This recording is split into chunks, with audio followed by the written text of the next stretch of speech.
What's up guys, my name is Robin and welcome to my E3 reviews on my channel RobzarrGoesRawr. Now, I'm just going to say something quickly about the whole event as of what I've seen of it right now, and how it's going to go on the channel before I delve into the EA press conference review that I'm going to do. I know I said in a video yesterday, my Pretty Little Liars video yesterday, that I'd probably have all of the conference reviews out today. I don't think that's going to happen because I still haven't managed to watch Sony's, Xbox's. I don't even know if Nintendo's has gone out yet. So for that reason, I'm going to do EA, Bethesda and Ubisoft today, and then do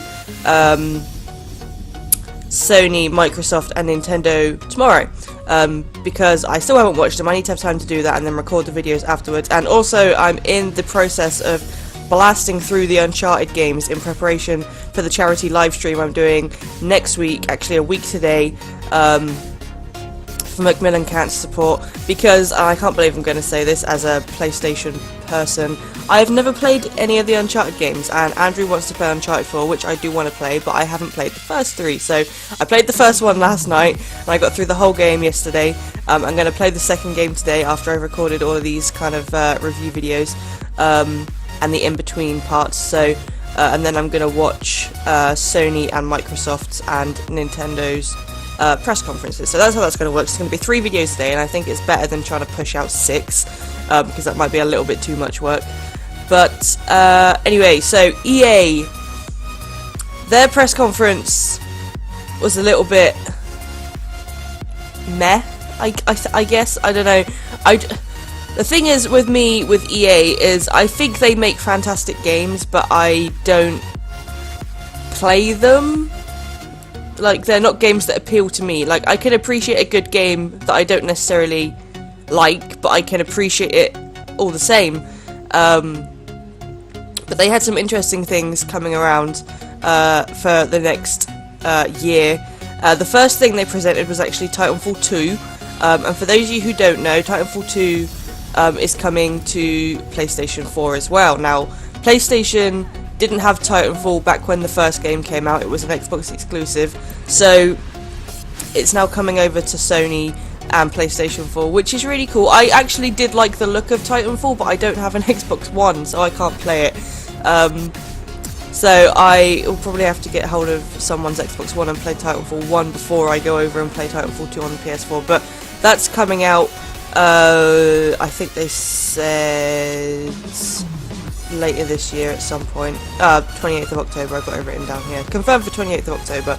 Now, they showed us a little bit about the multiplayer. They got, like, again, this doesn't mean anything to me personally, but I, like, because I haven't played it, but I've done, you know, I've read up on it and stuff, so I kind of guess it does. 6 new Titans, and you can actually sign up for the Titanfall multiplayer test at the Titanfall.com website right now, and all you got to do is sign up, and then when the multiplayer test becomes available on PC, Xbox One, and PS4, you'll be able to test it out with your friends. So that's really cool. And one thing I didn't realise is that Titanfall 1 didn't actually have a single player mode. I didn't know that it didn't have that. So maybe I won't actually go back and play it because there's not really much point. But, you know, it didn't have a single player mode. It was a lot like, I don't know if it had a system like Destiny where the single player mode was actually the online part of it as well, and there was still some kind of progressive journey there. And there was still a little bit of story, but it was kind of like that. Or I don't know if it was maybe more like Star Wars Battlefront, where you just had all of these different multiplayer modes that you could play. I don't know, so you'll have to kind of fill me in on that. But it is getting a single player mode, and again, that is confirmed for the 28th of October this year. It actually looks really good. It looks like it's about a Titan that is that it's kind of the person that it works with has been killed in action and has been reassigned to someone else, and it goes along their journey of kind of the Titan protecting the person and fighting for something. They didn't really give much away because it's a completely new thing, so obviously they want there to be some kind of mystery behind it as to what's actually going to happen there. But they did, you know, that it was announced that it was going to happen, and actually it looks really good, so when that comes out I'll probably play that. So yeah, that actually I was never like I'm not a big fan of big multiplayer shooters. I don't play Call of Duty. I hate Call of Duty, and you know, it's the kind of thing, it doesn't interest me so much if there's no story in a game. But the actual Titanfall story does look quite interesting, so you know, it's something that I might actually pick up eventually. I don't know if I'll do it straight away, but you know, you never know. So then we moved on to, I say we moved on to the sports stuff. There was some stuff in between, but I'm just going to cover the EA sports stuff kind of all in one thing. Madden 17, I've never played a Madden game. It just looks like a Madden game to me. You know, there was some stuff about new things and new players and new effects and new graphics and all that kind of stuff. And you know, I'm not, again, it's not something that appeals to me, but I can appreciate the fact that it looks good and it probably plays really well, but it's not a game that I'm personally going to pick up and play. So they have Madden 17, and then something that really shocked me was FIFA 17, and for a split second I actually debated buying FIFA 17. I probably won't, but for, you know, for a split second they had me kind of hooked on the idea that I could actually see myself playing this game, which is something that is, you know, I played the FIFA games back when they were on PlayStation 2, and I was going through my sporty stage, and you know, I played the first few FIFA games on PS2 or whatever, and you know, I haven't touched one since I got a PlayStation 3. But FIFA 17 looks like it's actually going to have some kind of story to it, and it's called FIFA 17 The Journey, and it is about a player and his struggles in the football industry and the sports industry as a whole, and his kind of lead up to becoming like the best player in England or whatever, and his lead up to getting into the Premier League. And you know, it's not that I don't know a lot about football, I just don't really like football like as a thing. I don't really, just don't, I'm not going to start ranting on about why I don't like football, but this game actually looks like the story part of it is quite interesting, because it's given us a look at what it means to be a celebrity football player that we've never seen before. You know, we see on the news about, like, in real life, about football players doing this, that and the other, and all the cheating and affairs and all the money they earn and all the fights they get in, and you know, the drinking and all that kind of stuff. We see all that, but we don't actually see behind the scenes of what it is and how it is for them to be a celebrity football player and the pressure they're under. And this game and the story mode on this game feels like it's actually going to give us a taste of that, and it's kind of, it revolves around one person. There's not you can't like personalize a character or anything. It revolves around one person and the journey they take from tryouts to becoming like an international superstar in the football world. And actually, because it's not just about sitting in front of a console and kicking a ball around, it intrigued me.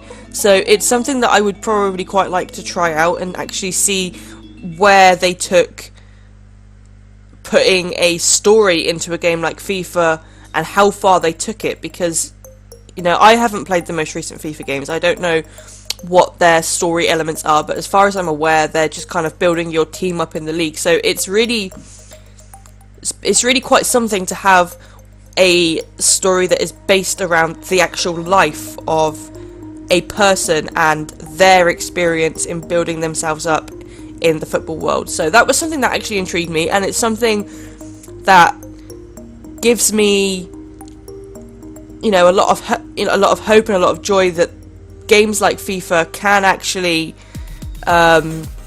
evolve into something really great. Because, you know, for me, the reason I don't like FIFA is because it seems to be the same game every year with different players and new graphics, and you know, it's something that I don't want to spend money on just to get it every year.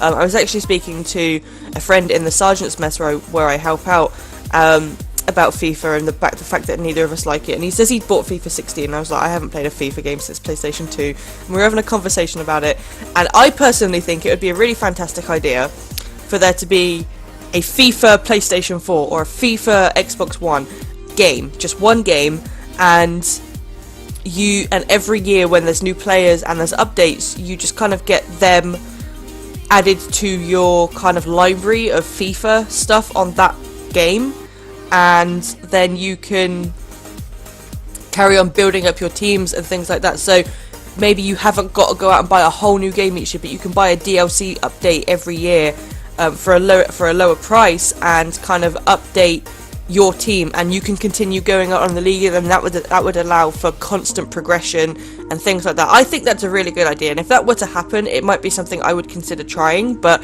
you know, I don't think that is going to happen. But either way, this story that they've tried to put into it is actually very it's a little bit groundbreaking. Actually, it gives a lot of hope to people like me that enjoy a story instead of just kind of sitting down and playing a multiplayer game, that you can actually do something greater with a game like FIFA. So that was really cool. I think that's the first time I've actually sat in front of a camera after an E3 conference and said something really positive about an EA Sports game. So, you know, good on them, good on them. It's nice to see that they're actually progressing and not just kind of giving us carbon copies each year, so it's really nice to see that. Mass Effect Andromeda. I hope I'm pronouncing that right. I think it's Andromeda. Now, I have a love-hate relationship with the Mass Effect games. I've played them. I didn't hate them. Some of them bugged me a little bit, but Andromeda seems like it's going to be completely fresh, completely new. It's a new galaxy, new characters, blah blah blah blah. And the really interesting thing I want to point out in this game in particular is what they said this. It's not something that I've come up with. They said this, and it kind of shook me a little bit.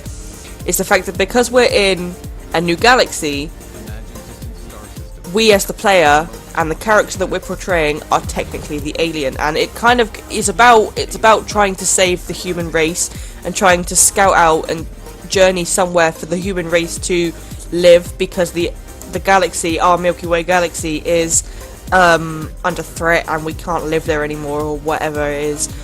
But it is about kind of like a humanity migration to a different galaxy, so that does technically make us the aliens, and we would go up against aliens. I say like other people, the people that live there. I can't call them the aliens because we'd be the ones that are the alien. We go up against beings and monsters that are trying to protect their home from us and trying to stop us from taking over their world. So you kind of got all these like hostile things that are trying to stop us from doing what we would be stopping them to do if they came over to our Milky Way. So it's kind of like a flip of everything that we know about sci-fi, as far as gaming goes, because when we play a sci-fi game, we kind of like assume that we are somewhere, even if it's not in our galaxy, but it's somewhere that humans have been for a long time. Whereas this, so we're kind of like established there, and if aliens come in, then they are still the aliens. Whereas this is a journey about the first time that human life goes to this other galaxy, and there's already civilization there of some sort, and we are there for the first time, so we are the aliens. And I think that's really interesting, and it kind of grabbed me a little bit as to kind of like to think about how that would actually go in real life. And I was thinking about it, I was that would go so badly, but it's nice to see the progression, because it's something completely new, it's something different, and I'm actually really excited for the new Mass Effect game. I didn't hate Mass Effect, but I didn't rave about it either. So it's actually nice to see something completely fresh, and I'm going to be saying that a lot about games this year. Everything is very fresh, so you know, that's really cool. And then they did a little bit about EA Originals, and the game you're seeing right now is a game called Fee, and it's kind of an indie game from an indie development studio that is in production. There's not much about it right now, so there's just this little trailer.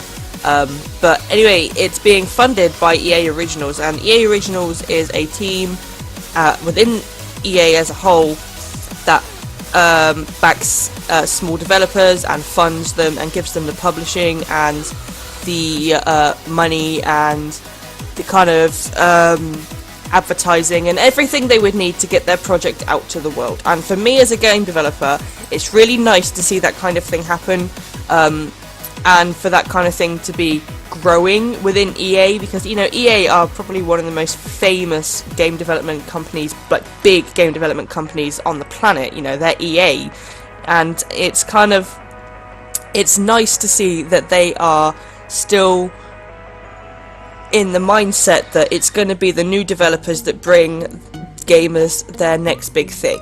And it's not going to be someone that's been game developing for years and years and years and has got the same ideas over and over again. And I don't mean any disrespect to kind of like long-time game developers, because you know the games when they brought their first lot of games out were probably fantastic, but you know you can kind of overrun a game and you could be doing the same thing for years, and for years it could work out, but eventually we're going to need something new, and that's where indie developers and new small developer teams come into play. And it's really, really great that EA recognise that and help indie developers get their stories and their work out to the general public.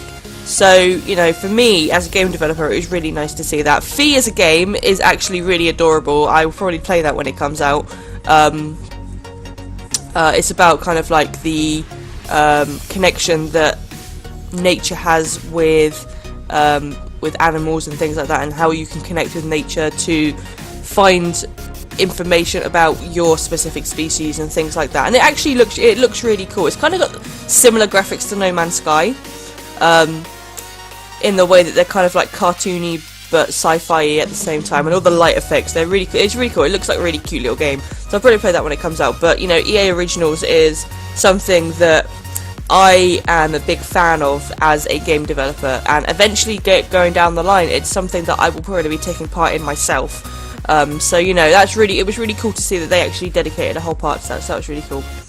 And next up was the Star Wars games. Now they had a big old section about Star Wars, because for those of you who don't know, EA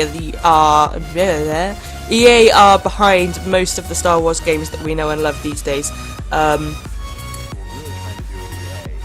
Battlefront,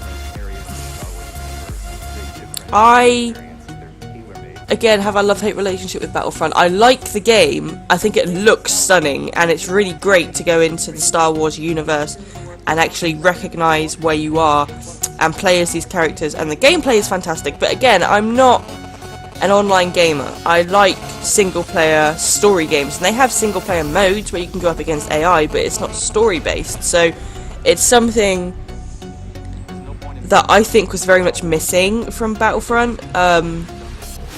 But again, the game was fantastic. But they announced there's going to be a new Battlefront game next year, so they haven't said anything about a single-player story mode, but it's something that we can hopefully, you know, see happen.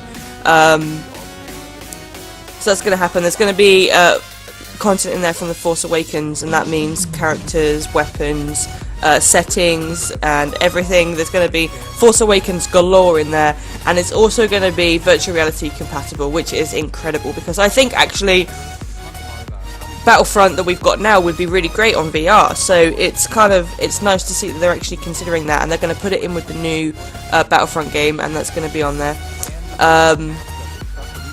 In 2018 there's going to be another new Star Wars game with completely new characters that we haven't seen before. When they say new characters, I don't know if that means they're going to be ones that they've actually made themselves, or it's just going to be ones that are perhaps kind of in the deeper stories of Star Wars within the books and stuff that we just haven't seen in the films and games before. I don't know which one of them two it will be, but it's going to be a story-based game. And you know, I've played most of the Star Wars games, like the story ones, and it's really cool to play Star Wars games. Like, it's really, really cool, and I enjoy playing Star Wars games, and I really would like there to be something new, because the last one I played was Force Unleashed, and the first Force Unleashed game was incredible, and the second one, again, really, really good, but they needed a third one to finish off the story, which didn't happen, unfortunately. So, you know, I'm intrigued to see what story they come out with, because I know a lot about the Star Wars universe. You know, I love Star Wars, so I'm intrigued to see whether they're bringing something in from you know, the deep stories of Star Wars within the books, or something within their own creation. And, you know, everyone's kind of got their own perspective on how they view Star Wars and how they would like a Star Wars game to go. So, you know, it's really nice that they're trying to cater for all these different people. So yeah, Star Wars is going to be big still for the next couple of years as far as EA games goes, which is really cool. And lastly, we had Battlefield 1. Now, I'm not going to say too much about this because I am not a fan of Battlefield, in the same way that I'm not a fan of COD. Again, I appreciate it's a good game, I just don't like first-person shooters, and I don't really play shooter games that much and that kind of thing. But it's set in World War I, which is why it's called Battlefield 1. For those of you who were confused about that, because I know I was until I heard about that. And again, it looks great, it probably plays really well. It actually looks like a real true-to-life World War I representation, which is nice. Going back to kind of like how the old COD games played, like Modern Warfare and things like that. And I actually really did enjoy some of the older COD games, in the same way that I enjoyed some of the older Battlefield games, and when they were more true to life and they had an actual story behind them, they were really enjoyable. So, you know, maybe I'll pick up Battlefield 1, maybe I'll play the demo and see what it's like. But, you know, as far as I'm concerned, they were focusing very heavily on multiplayer, so I don't know how much that's going to impact the story behind it. I don't know if it's even going to have a story, but, you know, from what I saw, it looked like it did. And it was, like I say, World War I based, and actually looked really true to life. So that was quite interesting, but again, it's not something that I'm particularly interested in myself. But again, I can appreciate good gameplay, even if I don't particularly like the subject of the game. So that was basically it for EA. They didn't have a particularly long conference. I think it was an hour, and they spent a lot of time on each game, so there wasn't kind of lots of little things to talk about. It was kind of like big reveals and things like that. And I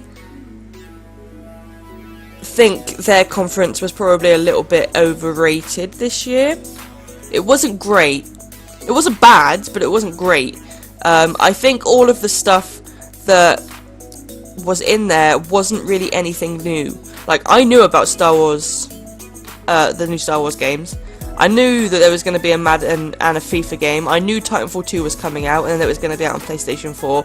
And I knew Battlefield 1 was coming out. You know, there wasn't anything fresh and brand new in the EA conference this year, which is a shame.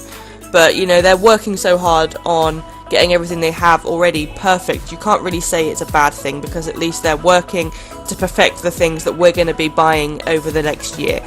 So, you know, it's not a bad thing. They didn't have anything brand new to show us, but again, it's some, like, the things that we know about and the things that they talked about were stuff that we've known for months. So it would have been nice to see something new, but, you know, you can't have everything, I suppose. So yeah, that was EA's press conference. I want to know what you guys thought about it, actually. I want to know what you guys thought about EA's press conference and everything I've said about EA's press conference in the comments below. You can actually watch it if you haven't. I would have put clips of it in this video, but if you want to watch the whole press conference, it's over on the E3 website, and I think if you go on GameSpot and IGN and YouTube, it's everywhere. And it's the same for all the press conference. So if you haven't watched it and you want to, then go ahead and watch it, and let me know what you think about everything I've said. Up next, I'm going to do the Bethesda video. It probably won't be out for an hour or so, because I need to record it and then edit it and then upload it. But the next one that is coming on the channel will be Bethesda. And then we'll talk about Ubisoft. So that's going to be it from me for this video. I hope you enjoyed it. Make sure you keep an eye out for the rest of the videos that are coming out this week. And don't forget to check out the rest of my EA conference reviews coming out today and tomorrow. And until the next time you hear from me, guys, as always, stay classy, gamers.